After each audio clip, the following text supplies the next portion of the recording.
An fara fafata wasan ƙarshen ne a yammacin yau Lahadi, inda Isiyaka na Doso ya ci gaba da riƙe kambunsa bayan da ya kada Matisile na Maraɗi. Tun da fara dai an fara shakatawa ne a yayin da ake shirye-shiryen shiga wasan neman na 3 da kuma na 4 a cikin gasar damben kokawar ta Jamhuriyar Nijar.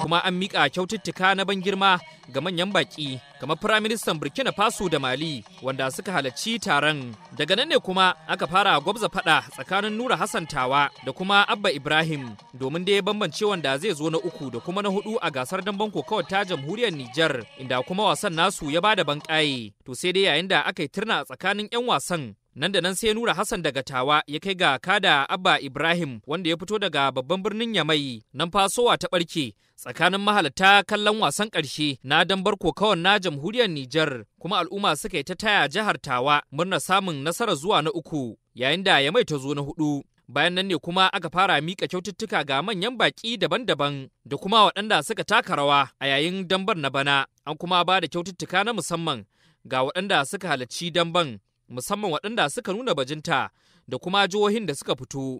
Daga nan ne kuma aka ƙara shakatawa a sa'ilin da ake dakon shiga buga wasan ƙarshe. Kun jajirce a neman yanci kamar kowa. Akwai hanyoyi da yawa da za su so ku kasar. Nasara yau. Tsakanin Kadiri Isiyaka wanda ya fito daga Doso da kuma Matisile. Haka dai aka fara fafata wannan wasa, inda kuma wasan ya yi zafi sosai tare da yin armashi, to sai dai ba a samu kaye nan take ba, sai da ta kai ga an maka ƙara gaban alƙalan wannan kokawa, inda Kadiri Isiyaka ya yi ikirarin cewa Matisile a yayin da aka yi wani gumurzu gwiwar hannunsa da kuma gwiwar kafa ta taɓa ƙasa, inda ya buƙaci a bashi nasara a wannan dambe. Hakanan aka je aka shigar da ƙara gaban alƙalan da suke sauraron ƙara a wannan damben kokawa. Nan fa alƙalan suka kunna bidiyo domin dai yin nazari kan koken da Kadiri Isiyaka ya shigar daga jihar Doso. Bayan ɗaukar tsawon lokaci da yin nazari da kuma tattaunawa tsakanin alƙalan sun tabbatar da cewa wannan batu gaskiya yake. Gwiwar ƙafa ta Matisile da kuma gwiwar hannu ta Matisile sun ci ƙasa. Da fari dai, Matisile ne ya kawo wa Kadiri Isiyaka wata wawura, wanda Kadiri Isiyaka ya yi 'yan dabaru da kuma nuna ƙwarewa, ya kuma yi majaujawa da shi inda ya danna shi a ƙarƙashin ƙasa. Wannan ne ya sa alƙalan suka amince, to sai dai nan take Matisile da ya fito daga jihar Maraɗi ya ɗaukaka ƙara kamar yadda tsari yake a damben kokawar na Jamhuriyar Nijar. Nan take kuma alƙalan suka buƙaci cewar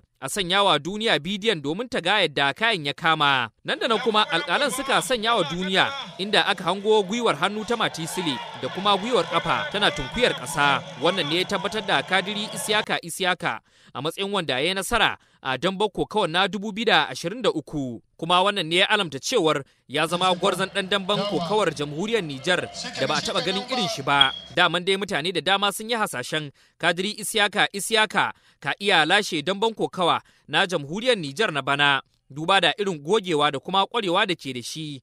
Kuma tuni dai aka naɗa shi a matsayin gwarzon damben kokawa, kuma Firaministan Jamhuriyar Nijar a kan idon shi Kadiri Isiyaka ya nuna wannan bajinta wadda ta ba shi damar zamewa gwarzon ɗan damben kokawa na Jamhuriyar Nijar a wannan shekara. A iya cewa ƙurin ƙus kenan dangane da abin da aka jima ana dako na waye zai yi kaye a ƙarshen wannan dambe tsakanin Kadiri Isiyaka na Doso da kuma Matisile na Maraɗi. Ma iya cewa Kadiri Isiyaka ya ci gaba da riƙe kambunsa sai kuma wata shekara ta 2024 idan Allah ya kai mu. Ba iya kayan da Kadiri Isiyaka ne ya zama abin shan mamaki a wannan damba ba, illa yadda jami'an soji suka mamaye filin damben, duba da cewar sojoji sun hamɓarar da gwamnatin Bazoum Muhammad, wanda a baya aka fafata damben ƙarƙashin jagorancin mulkinsa.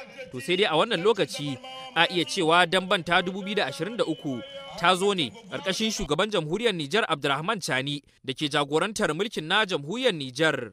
Tuni dai aka naɗa Kadiri Isiyaka a matsayin sarkin damben shekarar 2023, inda aka bashi kyautar ingarman doki da kuma sefa miliyan 12 da kuma wasu kyaututtuka da dama.